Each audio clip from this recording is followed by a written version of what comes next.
2年幾以嚟一路都呢度好多同事都一路推動我哋網絡安全嘅立法啦，咁系統安全、網絡安全、數據安全等等，其實都非常之需要我哋加大個立法嘅保護。咁其實我上個星期喺北京都同國家數據局溝通咗，其實喺數據治理方面呢，我哋仲有好多空間。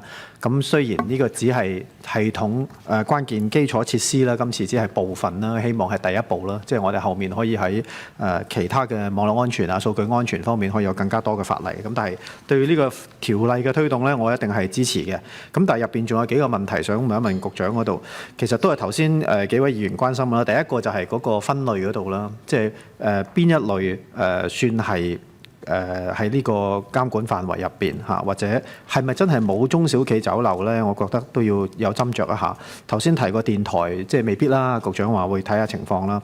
咁我諗好多媒體都問過我啦，譬如電子支付咁又係咪呢？咁我自己個人意見，我覺得電子支付對經濟影響係確實係符合我哋所講嗰個對社會有重大影響嘅喎。如果電子支付被攻擊，亦都有好多個人數據。咁呢個電子支付係咪呢？咁你譬如數據中心。咁數據中心我相信大嘅可能佢都需要做呢一方面嘅保護。咁但係有啲譬如數據中心可能佢都係中小企嚟嘅，可能有啲比較細嘅數據中心。但係如果你話佢個客係銀行嚟嘅，咁會唔會又令到佢變成咗一個關鍵設施呢？因為佢個客係銀行。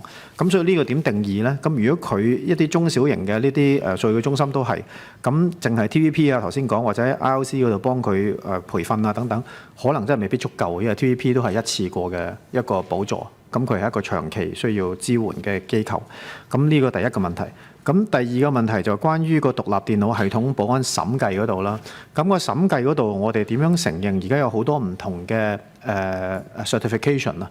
咁邊啲係可以接受嘅呢方面提供呢個服務嘅人呢？咁嘢喺呢啲咁樣嘅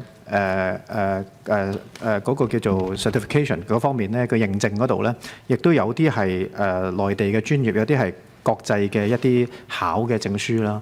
咁呢啲究竟去到最後邊啲係佢承認嘅專業人才啊、專項人才啊，邊啲唔係？或者我哋業界有啲協會，會唔會啲協會係幫手嚟到釐定呢樣嘢呢？咁可以提供呢方面服務嘅機構，第時會唔會有一個白名單啊？邊類型嘅公司可以提供呢啲獨立嘅系統保安審計嗰個名單，又會唔會有一個經常嘅可以提供俾大家睇到嘅一個方向呢？呢個第二個問題。第三個問題，個通報機制。咁將來個通報機制就會俾呢個專項辦公室啦。咁而家其實就通報俾私隱專員公署嘅。咁啊，第時呢個通報機制係變咗兩邊都要通報啊，定係全部轉晒去呢個專責辦公室嗰度通報呢？唔該，主席。